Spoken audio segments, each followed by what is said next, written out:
రేవంత్ రెడ్డి ప్రభుత్వానికి మేము చేసే విజ్ఞప్తి 26 జనవరి నుంచి నువ్వే చెప్పినావు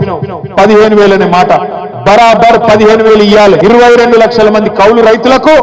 నేను రైతు బంధు ఇస్తా అని చెప్పినావు కౌలుదారులకు కూడా నువ్వు చెప్పినట్టు 15,000 ఇయ్యాలి రైతు కూలీలకు నెలకు 1000 రూపాయల చొప్పున సంవత్సరానికి 12,000 ఇస్తా అని చెప్పినావు బరాబర్ రైతు కూలీలకు కూడా 12,000 రూపాయలు ఇచ్చి తీరాలి ఆ రోజు రేవంత్ రెడ్డి ఒక డైలాగ్ కొట్టిండు 2 పంటలకు కాదు 3 పంటలకు ఇవ్వాలన్నాడు నేను ఒకటే అంటున్నా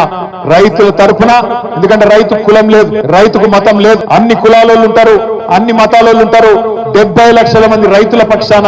22 లక్షల మంది కౌలు రైతుల పక్షాన భూమి లేని నిరుపేదల పక్షాన ఇలా బీఆర్ఎస్ పార్టీ అడుగుతున్నది ఇచ్చిన మాట నిలబెట్టుకో ఇయ్యకపోతే నిలబెట్టుకోకపోతే రేపు స్థానిక సంస్థల ఎన్నికలనే కాదు మళ్ళీ ఎలక్షన్లు ఎప్పుడు వచ్చినా తప్పకుండా ఈపు చింతపండు చేసే బాధ్యత మా ఆడబిడ్డలు మా రైతు బిడ్డలే తీసుకుంటారనే మాట కూడా విజ్ఞప్తి చేస్తా ఉన్నా